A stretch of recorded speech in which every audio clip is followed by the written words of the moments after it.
தன்மானம்தான் முக்கியம் என பேசும் பழனிசாமி டெல்லிக்கு சென்று ஆதரவு தேட வேண்டிய அவசியம் என்ன என அமமுக பொதுச் செயலாளர் டிடிவி தினகரன் கேள்வி எழுப்பியுள்ளார்.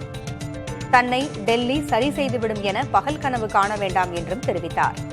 அதிமுகவின் வாக்குகள் குறைந்து அக்கட்சி தோல்வியடையும் என குறிப்பிட்ட டிடிவி தினகரன் அதிமுக தோற்றால் அதற்கு தான் காரணமல்ல என்றும் தெரிவித்தார்.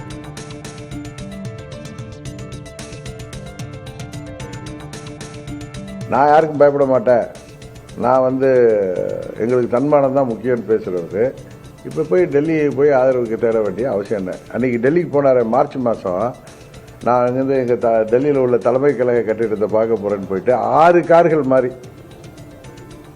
திருட்டுத்தனமாக போய் ஹோம் மினிஸ்டரை பார்த்துட்டு வந்த பழனிசாமி சரியாதானே? அதுக்கப்புறம் இன்றைக்கு அவர் என்னென்ன புருடா அவுட்லாம் பேசிகிட்டு இருக்காரு. பாஜகவுக்கு நன்றியா இருப்பேன்னு சொல்லிட்டு திரு செங்கோட்டையன் அவர்களை மறைமுகமாக குற்றம் சாட்டுகின்ற விதமாக சில கைக்கூலிகள் செயல்படுகிறார்கள் சொல்றாரு. யாரு இப்ப செங்கோட்டையன் யாரோட கைக்கூலின்னு சொல்றாரு?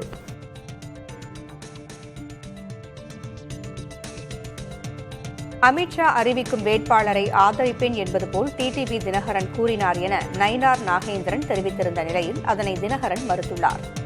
அமித்ஷா அறிவிக்கும் வேட்பாளரை ஏற்றுக்கொள்ளும் பட்சத்திலேயே அவரை ஆதரிப்பேன் என்று கூறியதாகவும் தினகரன் விளக்கமளித்திருக்கிறார். செங்கோட்டையன் டெல்லி பயணங்களை சுட்டிக்காட்டிய அவர் தாங்கள் விரும்பும் நிகழ்வுகள் நடைபெறும் என டெல்லி நல விரும்பிகள் கூறியதாகவும் அதன் அடிப்படையிலேயே தேசிய ஜனநாயக கூட்டணியில் இருந்து வந்ததாகவும் கூறியுள்ளார்.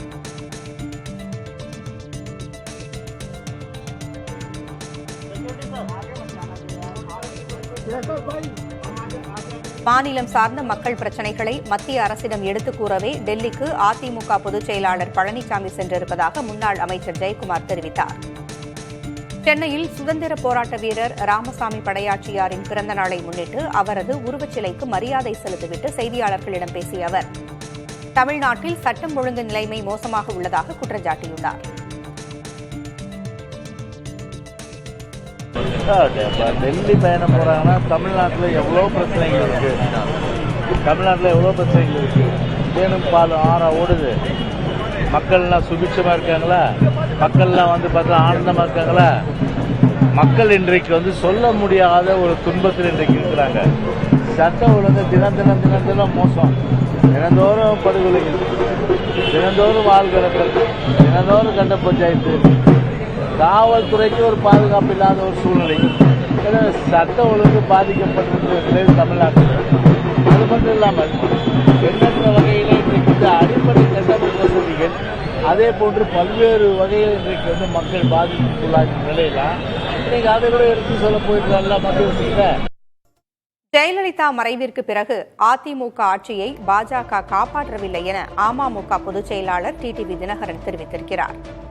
பழனிசாமியை முதல்வராக தேர்வு செய்யும் போது கூவத்தூரில் நடந்தது என்ன என்பது குறித்தும் அவர் உடைத்து பேசினார். அந்த கூவத்தூர்ல எங்க சித்தி டெல்லிக்கு போறதுக்கு பெங்களூருக்கு போறதுக்கு முன்னாடி அவரை தேர்ந்தெடுக்கணும்னு முடிவு பண்ணப்ப என்னிட்ட சொன்னார். திருப்பி சொன்னார், முன்னாடியே நான் தான் சிஎம் கேண்டிடேட்னு சொல்லிடாதீங்க, நிறைய பேர் கையெழுத்து போட மாட்டாங்க, அதனால கையெழுத்துலாம் வாங்கிட்டே பேர் அறிவிங்கன்னு சொன்னது பழனிசாமி. இதை நான் முன்னையே சொல்லியிருக்கேன்.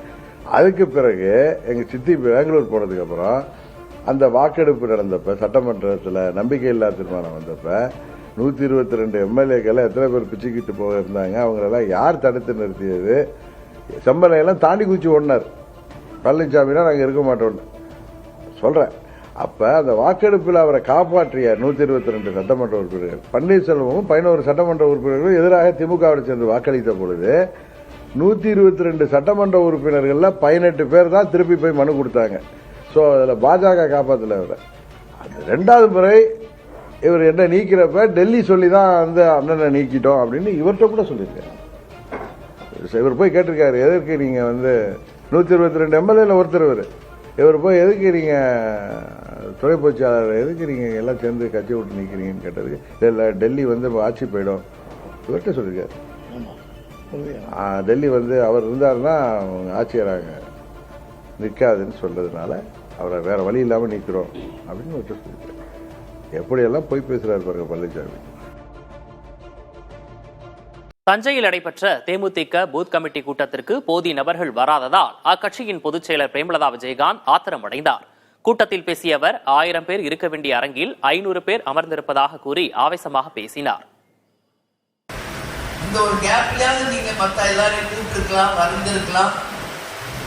நான் இதுவே தஞ்சாவூர்ல முதல்வரும் கடைசியாகவும் இப்படி ஒரு கூட்டத்துல நான் பேசுவது இதுவே முதல், இதுவே கடைசியா இருக்கணும் அப்படின்னு உங்க எல்லாத்தையுமே நான் கேட்டுக்கிறேன். அதிமுகவை உள்ளே இருந்தே அழிக்க பார்த்தவர்கள் இன்று வெளியிலிருந்து கூக்குரலிடுவதாக முன்னாள் அமைச்சர் ராஜேந்திர பாலாஜி விமர்சித்துள்ளார். அதிமுகவில் பிளவு எதுவும் இல்லை எனவும் அவர் தெரிவித்துள்ளார். கட்சி பிளவுட்டு எங்கே பிளவுட்டு இருக்கிறது? அதிமுக சரியாக இருக்கிறது. உள்ளடர்கள் பல வேலை விட்டு அவரை கெடுக்க பார்த்தார்கள், கட்சி அழிக்க பார்த்தார்கள். அத்தனையும் தவறு முடியாக்கி சட்டத்தின் வழியாகவும் நேர்மையான வழியாகவும் இந்த இயக்கத்தை கட்டி காத்தவர் நம்முடைய பச்சை தமிழர் அதிமுக பொதுச் செயலாளர் எடப்பாடியார். அவரை சுற்றி எத்தனை பேர் குறைதனமாக இருந்த அவருடைய ஆட்சியை கவிழ்ப்பதற்கும் இந்த கட்சியை உடைப்பதற்கும் இந்த கட்சியை ஒண்ணுமில்லாமல் செய்வதற்கும் உள்ளிருந்தே வேலை பார்ப்பவர்கள் எல்லாம் இன்றைக்கு வெளியே இருந்து கொண்டு கூக்குரலிடுகிறார்கள். எடப்பாடி என்ன செய்வார் கேட்டால் என்ன செய்வார் என்பதற்கு 4 ஆண்டு கால அவருடைய ஆட்சியே சாட்சி. பரபரப்பான அரசியல் சூழலில் தமிழக பாஜகவின் சிந்தனை கூட்டம் நடைபெற்று வருகிறது. செங்கல்பட்டு மாவட்டம் அக்கரையில் பாஜகவின் தேசிய பொதுச் செயலாளர் PL சந்தோஷ் தலைமையில் நடைபெறும் இக்கூட்டத்தில் கட்சியின் மாநில தலைவர் நயினார் நாகேந்திரன், முன்னாள் தலைவர்கள் பொன் ராதாகிருஷ்ணன், தமிழிசை, குஷ்பு, H ராஜா உள்ளிட்டோர் பங்கேற்றனர். பாஜகவின் சிந்தனை கூட்டத்தில் கூட்டணியை வலுப்படுத்துவது, கூட்டணி கட்சி தலைவர்களுடன் ஒருங்கிணைந்து செயல்படுவது உள்ளிட்டவை குறித்து விவாதிக்கப்படும் என தெரிகிறது. கூட்டத்திற்கு முன் செய்தியாளர்களை சந்தித்த பாஜக மாநில துணைத் தலைவர் குஷ்பு அதிமுகவுடன் எந்த பிரச்சனையும் இல்லை என தெரிவித்தார். பிரச்சனை அதிமுகவுடன் எந்த பிரச்சனையும் கிடையாது. மற்றது பார்த்தீங்கன்னா பெரியவர்கள் வந்திருக்காங்க, அவங்க தான் முடிவு பண்ணணும் என்ன எப்படி பண்ண போகிறோம், கூட்டணி எப்படி சேர்க்க போகிறோன்னு. பாஜக கூட்டணியை விட்டு வெளியேற மாட்டேன் என பீகார் முதல்வர் நிதிஷ்குமார் உறுதியளித்துள்ளார். காங்கிரசுடன் ராஷ்டிரிய ஜனதாதளத்துடன் முந்தைய ஆண்டுகளில் ஓரிரு முறை கூட்டணி அமைத்தது தனது பெரிய தவறு என்றும் அவர் கூறியுள்ளார். புர்னியாவில் பிரதமர் மோடியுடன் நடைபெற்ற தேர்தல் பொதுக்கூட்டத்தில் நிதிஷ்குமார் இவ்வாறு பேசியுள்ளார். நிதிஷ்குமார் பலமுறை கூட்டணிகளை மாற்றியிருப்பது தேர்தல் பரப்புரைகளில் முக்கிய பேசுபொருளாக உள்ள நிலையில் அவர் இவ்வாறு உறுதிமொழி அளித்துள்ளார்.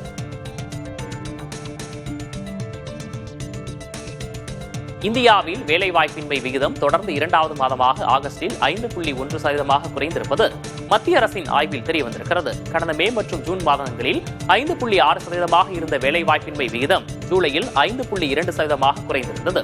நகர்ப்புறங்களில் ஆண்களின் வேலையின்மை விகிதம் குறைந்ததே இதற்கு முக்கிய காரணம் என தெரிவிக்கப்பட்டுள்ளது. மேலும் 15 வயதுக்கு மேற்பட்ட பெண் தொழிலாளர் பங்கேற்பு விகிதம் 32%இலிருந்து 33.7% உயர்ந்துள்ளது. நாட்டின் பல்வேறு பகுதிகளில் புதிய ரயில் பாதை திட்டங்களை செயல்படுத்தி வரும் மத்திய பாஜக அரசு 2029 மக்களவைத் தேர்தலுக்கான முக்கிய பிரச்சார ஆயுதமாக அதை பயன்படுத்த திட்டமிட்டுள்ளதாக கூறப்படுகிறது. இதுவரை ரயில் போக்குவரத்து இல்லாத பகுதிகளுக்கு ரயில் சேவை தொடங்கப்பட்டுள்ளது. ஜம்மு காஷ்மீரில் உத்தம்பூர், ஸ்ரீநகர், பாரமுல்லா ரயில் சேவை, மிசோரமில் பைராபி, சைரங் ரயில் சேவை, ஜார்க்கண்டில் பாகல்பூர், தும்கா, ராம்பூர்ஹாட் ரயில் சேவை, பீகாரில் கயாஜி, டெல்லி மற்றும் வைஷாலி கோடர்மா இடையிலான ரயில் சேவைகள் மோடி அரசின் சாதனையாக முன்வைக்கப்பட உள்ளன. மேலும் 2024 மக்களவைத் தேர்தலில் வென்ற பிறகு பீகார் மாநிலத்துக்கு மட்டும் 11 வந்தே பாரத் ரயில்களையும் 8 அம்ரித் பாரத் ரயில்களையும் பிரதமர் மோடி அரசு அறிவித்துள்ளது. பீகார் மாநிலத்தில் விரைவில் சட்டமன்ற தேர்தல் நடத்தப்பட உள்ளது. சீனாவின் சவாலை சமாளிக்க அருணாச்சல பிரதேசத்தின் திபாங்கில் மிக உயரமான அணையை கட்டும் பணியை இந்தியா தொடங்கியுள்ளது. திபெத்தின் யார்லுங் சாங்போ நதியில் 15 லட்சம் கோடி ரூபாய் மதிப்பில் சீனா மிகப்பெரிய அணையை கட்டி வருகிறது. சாங்போ நதி பிரம்மபுத்திரா என்ற பெயரில் இந்தியாவில் பாய்கிறது. சீனா கட்டும் அணையால் இந்த நதியில் வெள்ளப்பெருக்கு ஏற்பட்டால் வடகிழக்கு மாநிலங்கள் பாதிக்கப்படும் என அந்நாட்டிடம் ஏற்கனவே மத்திய அரசு கவலை தெரிவித்திருந்தது. இதனை சீனா கண்டுகொள்ளாததால் பிரம்மபுத்திராவின் துணை நதியான திபாங்கில் அணை கட்டும் பணி தொடங்கப்பட்டுள்ளது.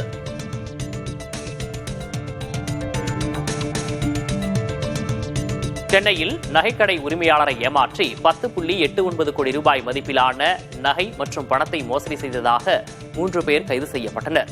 வானகரத்தில் நகைக்கடை நடத்தி வரும் ஸ்ரீதேவி அளித்த புகாரின் பேரில் சுனிதா பிரகாஷ், அவரது கணவர் பிரகாஷ் மற்றும் வழக்கறிஞர் சிவகுருநாதன் ஆகியோர் கைது செய்யப்பட்டனர். பாதிக்கப்பட்ட பெண்ணை அவர்கள் மிரட்டியதும் விசாரணையில் தெரியவந்துள்ளது. தலைமறைவாக உள்ள மற்ற குற்றவாளிகளை தேடி வருவதாக காவல்துறை தெரிவித்துள்ளது.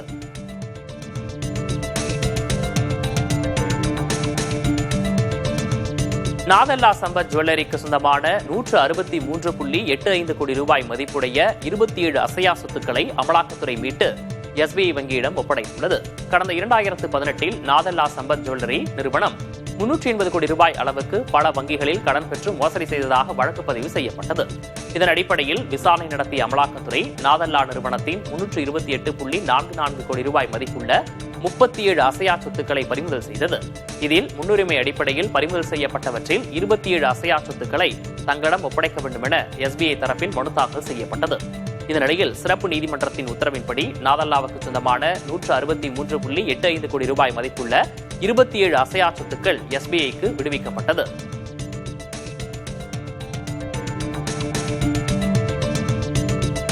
பெட் கிரைண்டருக்கு ஜிஎஸ்டியை 18%இலிருந்து 5% குறைக்குமாறு கிரைண்டர் உற்பத்தியாளர்கள் மத்திய அரசுக்கு கோரிக்கை விடுத்துள்ளனர். கோவையில் 500க்கும் மேற்பட்ட நிறுவனங்கள் கிரைண்டர் உற்பத்தியில் ஈடுபட்டுள்ளன. ஜிஎஸ்டி அறிமுகப்படுத்தப்பட்ட போது கிரைண்டருக்கு ஜிஎஸ்டி 28% இருந்தது. இதனை குறைக்குமாறு தொடர்ந்து வலியுறுத்தப்பட்டதால் 18% என நிர்ணயிக்கப்பட்டது. இந்நிலையில் ஜிஎஸ்டி சீர்திருத்தத்தில் வரியில் மாற்றம் இல்லாததால் அதனை முழுமையாக ரத்து அல்லது 5% குறைக்க வலியுறுத்தப்பட்டுள்ளது.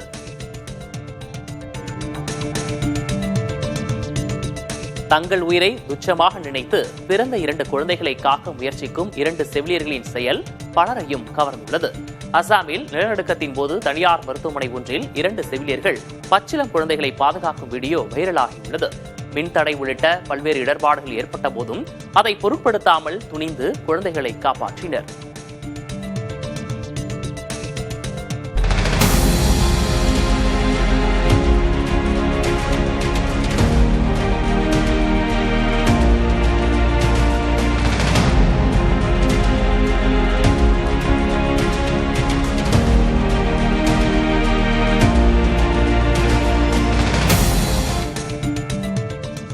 உத்தராகண்ட் மாநிலம் டேராடூனில் பெய்து வரும் கனமழையால் தமசா ஆற்றில் வெள்ளப்பெருக்கு ஏற்பட்டு தப்கேஸ்வரர் மகாதேவர் கோயில் வெள்ளத்தில் மூழ்கியுள்ளது. காலை 5 மணி முதல் ஆற்றில் வெள்ளம் பெருக்கெடுத்து ஓடியது. கோயிலின் மொத்த வளாகமும் நீரில் மூழ்கியது என்று கோயில் அர்ச்சகர் பிபின் ஜோஷி கூறியுள்ளார். கோயிலின் கருவறை பாதுகாப்பாக உள்ளதாகவும் இதுவரை உயிரிழப்பு எதுவும் ஏற்படவில்லை என்றும் அவர் தெரிவித்தார். பொதுமக்கள் ஆற்று பகுதிகளுக்கு செல்வதை தவிர்க்க வேண்டும் என்று எச்சரிக்கை விடுக்கப்பட்டுள்ளது. இதனிடையே லாரி, கார் உள்ளிட்ட வாகனங்கள் வெள்ளத்தில் சிக்கின. இதில் இருந்தவர்கள் பத்திரமாக மீட்கப்பட்டனர்.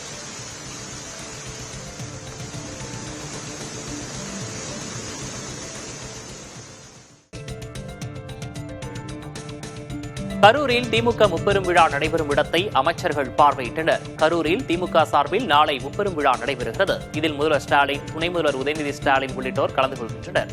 விழாவை முன்னிட்டு 200 அடி நீளம் 60 அடி அகலத்தில் பிரம்மாண்ட மேடை அமைக்கும் பணி நடைபெற்று வருகிறது. இந்நிலையில் முன்னேற்பாடுகளை அமைச்சர்கள் ஐ பெரியசாமி, சக்கரபாணி, கயல்விழி செல்வராஜ் ஆகியோர் பார்வையிட்டனர். செய்தியாளர்களிடம் பேசிய அமைச்சர் ஐ பெரியசாமி வரும் சட்டமன்ற தேர்தலில் திமுக 100% வெற்றியை பெறும் என குறிப்பிட்டார்.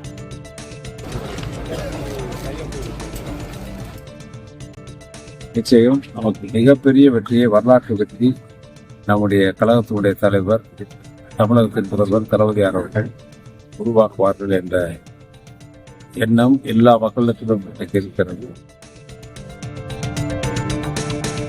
மயிலாடுதுறை அருகே காதல் விவகாரத்தில் இளைஞர் ஒருவர் கொடூரமாக கொல்லப்பட்டுள்ளார். இந்த வழக்கில் காதலியின் உறவினர்கள் 2 பேர் கைது செய்யப்பட்டுள்ளனர். அடியமங்கலத்தைச் சேர்ந்த மெக்கானிக் வைரமுத்துவும் அதே பகுதியைச் சேர்ந்த இளம்பெண்ணும் காதலித்துள்ளனர். இதற்கு இளம்பெண்ணின் குடும்பத்தினர் எதிர்ப்பு தெரிவித்துள்ளனர்.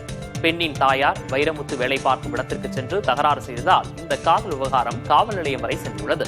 அப்போது அந்த இளம்பெண் வைரமுத்துவுடன் அனுப்பப்பட்டுள்ளார். பின்னர் அந்த பெண் வேலைக்காக சென்னை சென்றுள்ளார். பதிவு திருமணத்துக்காக ஏற்பாடுகளும் நடந்து வந்தது. நேற்றிரவு இருசக்கர வாகனத்தில் சென்று கொண்டிருந்த வைரமுத்துவை வழிமறித்த கும்பல் ஓட ஓட விரட்டி அறிவாளால் வெட்டியுள்ளனர். படுகாயங்களுடன் மயிலாடுதுறை அரசு மருத்துவமனையில் சேர்க்கப்பட்ட வைரமுத்து சிகிச்சை பலனின்றி உயிரிழந்தார். இளம்பெண்ணின் குடும்பத்தினர் தான் கொலை செய்ததாக வைரமுத்துவின் குடும்பத்தினர் குற்றம் சாட்டினர். இதுபற்றி விசாரித்த மயிலாடுதுறை நகர போலீசார் பெண்ணின் உறவினர்கள் சுபாஷ், கவியரசன் ஆகிய 2 பேரை கைது செய்துள்ளனர்.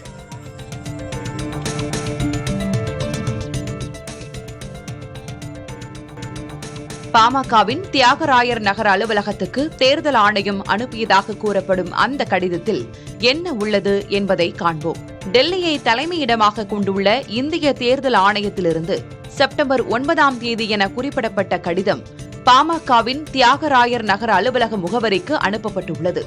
அதில் பெறுநர் விலாசத்தில் தலைவர் பாமக என்றே குறிப்பிடப்பட்டுள்ளது. மாறாக தலைவரின் பெயர் குறிப்பிடப்படவில்லை. மேலும் கடிதத்தில் ஆகஸ்ட் 10 மற்றும் ஆகஸ்ட் 11 தேதிகளில் பாமக கடிதங்கள் அனுப்பியுள்ளதாகவும் அதன்படி பொறுப்பாளர்களின் பதவிக்காலத்தை அடுத்த ஆண்டு ஆகஸ்ட் 1 வரை நீட்டிக்க வேண்டும் என்ற பாமகவின் கோரிக்கை ஏற்றுக்கொள்ளப்பட்டுள்ளதாகவும் தேர்தல் ஆணையம் அனுப்பியதாக கூறப்படும் கடிதத்தில் குறிப்பிடப்பட்டுள்ளது. வருமான வரி கணக்கு தாக்கல் செய்வதற்கான காலக்கெடு இன்று இரவு வரை நீட்டிக்கப்பட்டுள்ளது. வருமான வரித்துறை போர்ட்டலில் குறைபாடுகள் இருப்பதாக மக்கள் புகார் அளித்ததை அடுத்து இந்த அறிவிப்பு வெளியிடப்பட்டுள்ளது. முன்னதாக வருமான வரி தாக்கல் செய்வதற்கான கடைசி தேதி செப்டம்பர் 15 என தெரிவிக்கப்பட்டிருந்த நிலையில் தற்போது அந்த தேதியை இன்று வரை நீட்டித்து மத்திய நேரடி வரிகள் வாரியம் அறிவித்துள்ளது. தாமதமாக வருமான வரி கணக்கு தாக்கல் செய்தால் வட்டியுடன் அபராதம் செலுத்த வேண்டியிருக்கும் என்பது குறிப்பிடத்தக்கது. அறிஞர் அண்ணா பிறந்தநாளுக்கு பாஜக மாநில தலைவர் நயினார் நாகேந்திரன் வாழ்த்துச் செய்தி வெளியிட்டது சமூக வலைதளங்களில் பேசுபொருளாகி இருக்கிறது. எளிமையானவர், தன் சொற்களால் தமிழினத்தையே கட்டி போட்ட மாபெரும் தலைவர் அறிஞர் அண்ணாவை போற்றி வணங்குவோம் என நயினார் நாகேந்திரன் தனது எக்ஸ் பக்கத்தில் பதிவிட்டிருந்தார். இந்த நிலையில் திராவிட கருத்தியலுக்கு எதிரான பாஜகவிலிருந்து முதல் முறையாக அண்ணாவுக்கு வாழ்த்துச் செய்தி வந்திருப்பதாகவும் எளிமையின் உருவமாக காமராஜரை கொண்டாடி வந்த கூட்டத்தில் இருந்து இப்போது அண்ணாவை கொண்டாடி வருவதாகவும் கருத்து தெரிவித்து வருகின்றனர். அதே சமயம் சிலர் நயினாருக்கு இன்னும் திராவிட உணர்வு விட்டு போகவில்லை என்றும் விமர்சித்துள்ளனர்.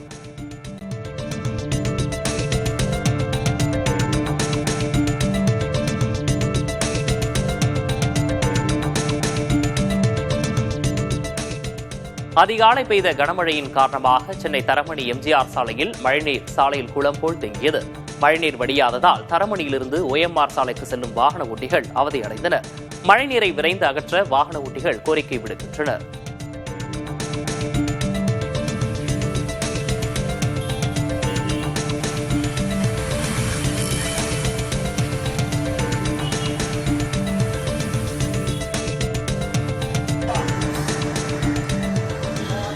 சென்னை கோடம்பாக்கத்தில் மாநகராட்சி மேல்நிலைப் பள்ளியில் மழைநீர் தேங்கியதால் பள்ளிக்கு வந்த மாணவர்கள் அவதியடைந்தனர். திங்கட்கிழமை இரவு முதல் சென்னையில் பெய்து வரும் கனமழை காரணமாக கோடம்பாக்கம் புலியூர் சாலையில் அமைந்துள்ள சென்னை மேல்நிலைப் பள்ளி வளாகம் முழுவதும் மழைநீர் தேங்கியுள்ளது. இதனால் மாணவர்கள் 1/2 கிலோமீட்டர் தூரம் சுற்றி பள்ளிக்கு வர வேண்டிய சூழல் ஏற்பட்டது. இந்த பள்ளி அமைந்துள்ள சாலையில் மெட்ரோ பணிகள் நடைபெற்று வருவதால் மழைநீர் செல்ல முடியாமல் பள்ளி வளாகத்தில் தேங்கியுள்ளதாக கூறப்படுகிறது.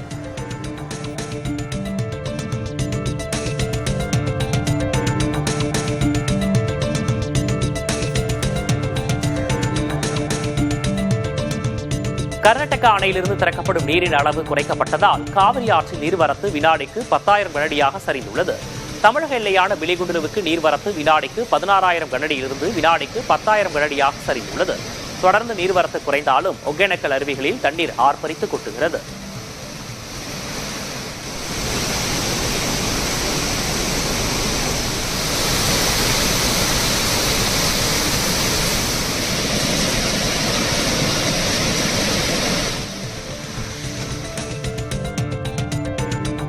சேலம் மாவட்ட மேட்டூர் அணையிலிருந்து பாசனத்திற்கான தண்ணீர் திறப்பு 17,000 கனஅடியிலிருந்து 15,000 கனஅடியாக குறைக்கப்பட்டுள்ளது.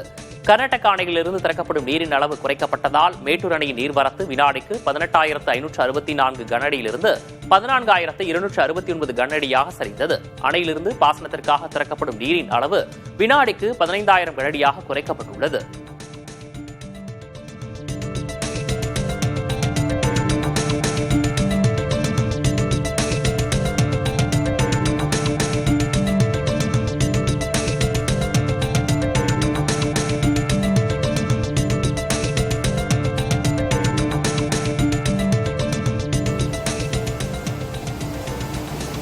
இமாச்சல பிரதேசத்தின் மண்டி மாவட்டத்தில் உள்ள தரம்பூரில் செப்டம்பர் 15, 16 இரவு ஏற்பட்ட மேகவெடிப்பு மற்றும் கனமழையால் சந்தை பகுதியில் வெள்ளம் கரைபுரண்டு ஓடியது.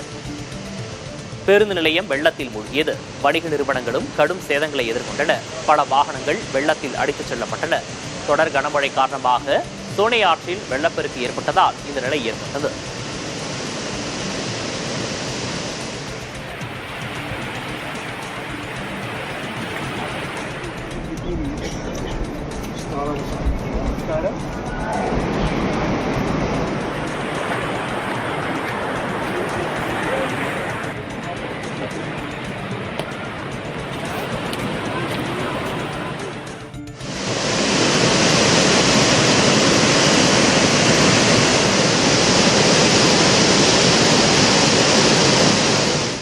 உத்தராகண்ட் மாநிலத்தின் பல்வேறு பகுதிகளில் பொழிந்த கனமழையால் மக்களின் இயல்பு வாழ்க்கை பாதிக்கப்பட்டுள்ளது.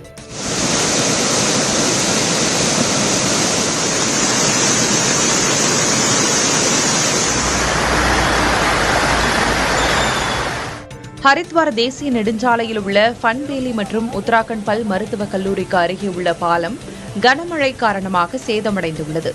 இதனால் அந்த பரபரப்பான சாலையில் போக்குவரத்தில் பாதிப்பு ஏற்பட்டுள்ளது.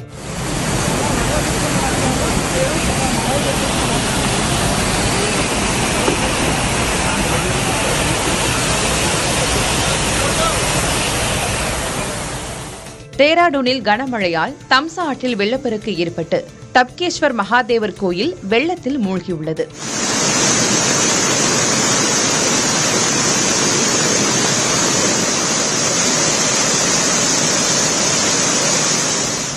டேராடூனில் சஹஸ்திரதாரா ஆற்றிலும் வெள்ளம் பெருக்கெடுத்துள்ளது.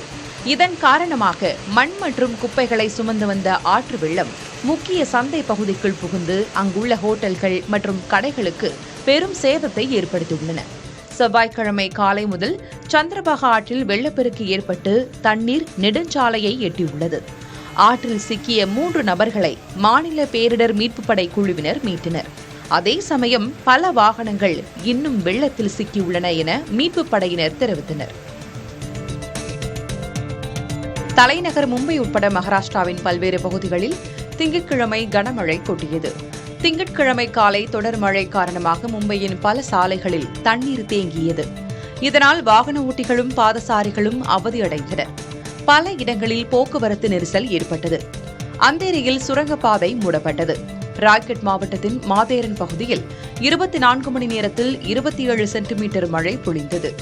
ராய்கட் மாவட்டத்தின் வேறு சில பகுதிகளிலும் 10 சென்டிமீட்டர் முதல் 20 சென்டிமீட்டர் வரை மழை பொழிந்துள்ளது.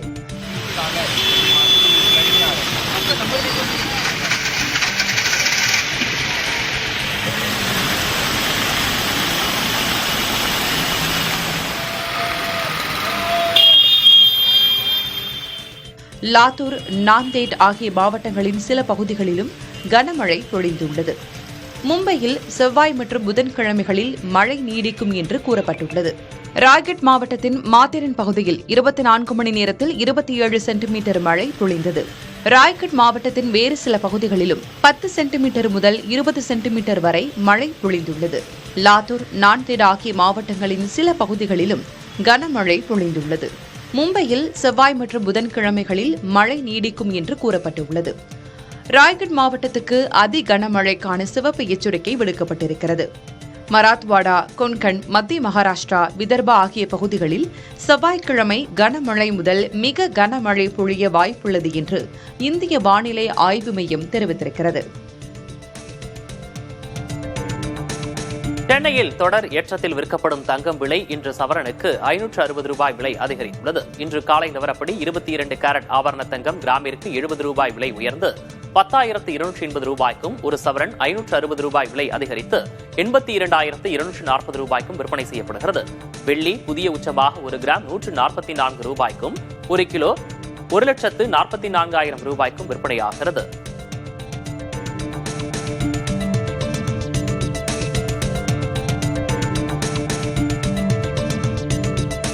சேலம் மாவட்டம் சங்ககிரி அருகே ஆம்னி பேருந்தில் பயணியிடமிருந்து 3 கிலோ தங்கம் கொள்ளையடிக்கப்பட்டுள்ளது.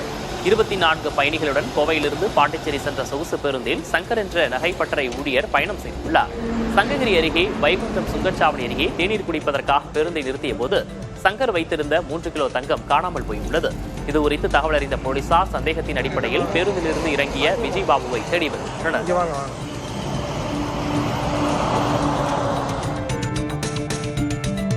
மகாராஷ்டிரா மாநிலம் சந்தாரா மாவட்டத்தில் உள்ள அரசு மருத்துவமனையில் ஒரே பிரசவத்தில் 4 குழந்தைகள் பிறந்துள்ளனர். காஜல் விகாஸ் ககுர்ந்தியா என்ற கர்ப்பிணி பிரசவ வலி காரணமாக கடந்த வெள்ளிக்கிழமை மருத்துவமனையில் அனுமதிக்கப்பட்டிருக்கிறார். ஒரே பிரசவத்தில் அவருக்கு 3 பெண் குழந்தைகளையும் ஒரு ஆண் குழந்தையும் பிறந்தது. அவருக்கு ஏற்கனவே இரட்டை குழந்தை பிறந்திருந்தது குறிப்பிடத்தக்கது.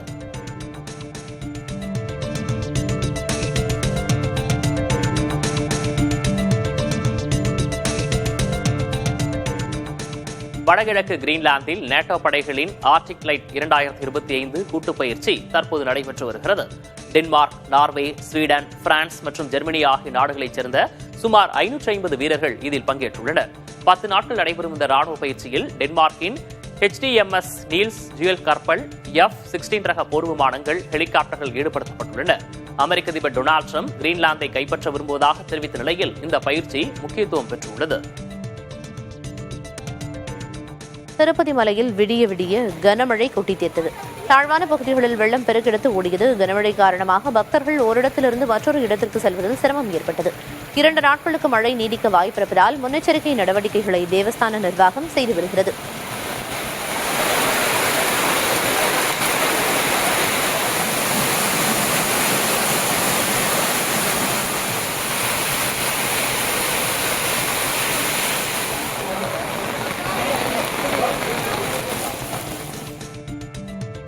ஹோசூரில் ஏடிஎம் இயந்திரங்களில் பசை தடவி நூதன முறையில் பணத்தை திருடி வந்த ஹரியானா மாநில கொள்ளையர்கள் 3 பேரை காவல்துறையினர் கைது செய்தனர். ஹோசூர் ஏரித்தெருவில் உள்ள ஒரு ஏடிஎம் மையத்தில் பணத்தை திருட முயன்ற இருவரை முரளி என்ற நபர் ஏடிஎம் மையத்துக்குள் வைத்து ஷட்டரை இழுத்து பூட்டியுள்ளார். தகவல் அறிந்து வந்த காவல்துறையினர் தாகிர் மற்றும் முகமது ஷாத் ஆகியோரையும் அவர்களுடன் தொடர்பில் இருந்த ஹாசம் என்ற நபரையும் கைது செய்து விசாரித்து வருகின்றனர். சேலம் அம்மாப்பேட்டை குமரகிரி ஏரியில் வண்ணமயமான லேசர் ஒளிக்காட்சிக்கான ஒத்திகை நடைபெற்றது. சேலம் மாநகராட்சி பகுதிகளில் உள்ள ஏரிகள் புனரமைக்கப்பட்டு பொழுதுபோக்கு மையங்களாக புதுப்பொலிவு பெற்று வருகின்றன. இந்நிலையில் குமரகிரி ஏரியில் தனியார் பங்களிப்போடு லேசர் ஒளிக்காட்சி அமைக்கும் ஒத்திகை நடைபெற்றது. இதில் லேசர் விளக்குகளின் வண்ணமயமான காட்சி பார்வையாளர்களின் கண்களுக்கு விருந்து படைத்தது. நீலகிரி மாவட்டம் கூடலூரில் அரசு ஊழியர்களை பணி செய்ய விடாமல் தடுத்த புகாரில் தார் கலவை ஆலையின் உரிமையாளரை காவல்துறையினர் கைது செய்தனர். தேவாலா பகுதியில் ஆலையின் சுற்றுச்சுவர் இடிந்து விழுந்து வீடுகள் சேதமாகின. இதனையடுத்து ஆலைக்கு சீல் வைக்கப்பட்டது. இதை எதிர்த்து ஆலை உரிமையாளர் தொடர்ந்த வழக்கில் ஆலையில் சிசிடிவி பொருத்த உயர்நீதிமன்றம் உத்தரவிட்டிருந்தது. இந்நிலையில் நீதிமன்ற உத்தரவை செயல்படுத்த வந்த அதிகாரிகளை மிரட்டிய ஆலை உரிமையாளர் ராயினை காவல்துறையினர் கைது செய்து கோவை சிறையில் அடைத்தனர்.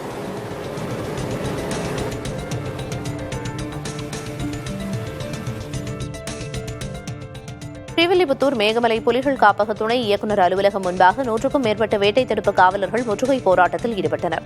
வேட்டை தடுப்பு காவலர்களை முதுநிலை பட்டியலில் இணைக்க வேண்டும், அரசை நேரடியாக பணி நியமனம் செய்ய வேண்டும், ஊதிய உயர்வு வேண்டும் என்பன உள்ளிட்ட பல்வேறு கோரிக்கைகளை வலியுறுத்தினர். அவர்களிடம் பேச்சுவார்த்தை நடத்திய அதிகாரிகள் 1 வார காலத்திற்குள் உரிய நடவடிக்கை எடுப்பதாக கூறியதை அடுத்து போராட்டம் கைவிடப்பட்டது.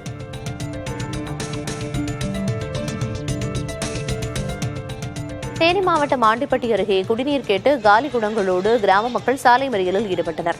தேக்கம்பட்டி ஊராட்சி அடைக்கம்பட்டி கிராமத்திற்கு கடந்த 6 மாதங்களாக முறையாக குடிநீர் வழங்கப்படவில்லை என்றும் இதனால் குடிநீருக்காக மிகவும் சிரமப்பட்டு வருவதாக புகார் தெரிவித்தும் போராட்டம் நடைபெற்றது. காவல்துறையினர் மற்றும் ஊரக வளர்ச்சித்துறை அதிகாரிகள் நடத்திய பேச்சுவார்த்தையை தொடர்ந்து போராட்டம் விலக்கிக் கொள்ளப்பட்டது.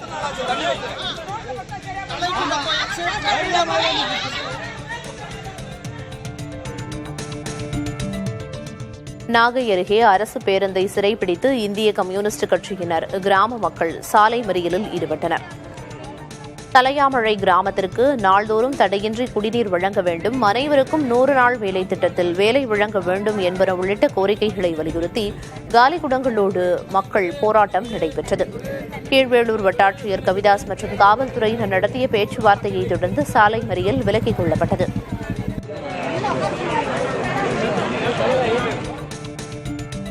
நீலகிரி மாவட்டம் குன்னூர் அருகே இந்திய விவசாய ஆராய்ச்சி மையத்தில் பசுமை புரட்சி ஏற்படுத்திய அமெரிக்காவைச் சேர்ந்த நார்மன் போர்லோ மற்றும் இந்திய விஞ்ஞானி சுவாமிநாதனின் சிலை திறப்பு நிகழ்ச்சி நடைபெற்றது. நார்மன் போர்லோ, சுவாமிநாதன் ஆகியோர் வெலிங்டன் பகுதியில் தொடங்கிய ஆராய்ச்சி மையம் நாட்டின் பல பகுதிகளில் கோதுமை விவசாயம் மேம்பட உதவியது. நெல்லைப்பேட்டை அருகே அரசு பள்ளியில் மாணவர்களுக்கிடையே மோதல் ஏற்பட்டதை அடுத்து முன்னெச்சரிக்கை நடவடிக்கையாக 13 பேர் சிறுவர் கூர்நோக்கு இல்லத்தில் அடைக்கப்பட்டனர். சுத்தமல்லியில் உள்ள அரசு மேல்நிலைப் பள்ளி வளாகத்தில் இருதரப்பு மாணவர்களிடையே மோதல் ஏற்பட்டு ஒருவரை ஒருவர் தாக்கிக் கொண்டனர். இதுகுறித்த புகாரின் பேரில் முன்னெச்சரிக்கை நடவடிக்கையாக இருதரப்பைச் சேர்ந்த 13 மாணவர்களை கைது செய்து சிறுவர் கூர்நோக்கு இல்லத்தில் அடைத்தனர்.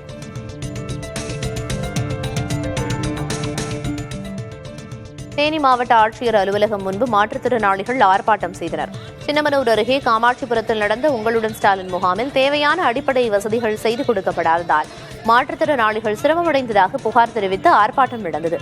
அப்போது மாற்றுத்திறனாளிகளுக்கு இலவச வீட்டுமனை பட்டா உள்ளிட்ட கோரிக்கைகளை வழங்க வலியுறுத்தி முழக்கமிட்டனர். தொடர்ந்து மாவட்ட ஆட்சியர் ரஞ்சித் சிங்கிடம் கோரிக்கை மனு அளிக்கப்பட்டது. இளங்கலை மற்றும் முதுகலை பட்டப்படிப்பை தொடர கல்வி உதவித்தொகை வழங்கும் திட்டத்தை முதல்வர் மு.க.ஸ்டாலின் தொடக்கி வைத்தார். தொடர்ந்து பொருளாதார தடையால் உயர்கல்வி தொடர முடியாத இஸ்லாமிய மாணவ மாணவிகளுக்கு உதவித்தொகையை முதல்வர் வழங்கினார். வக்ஃப் வாரியம் சார்பில் மாணவர்களுக்கு உதவித்தொகை வழங்கப்பட்டது.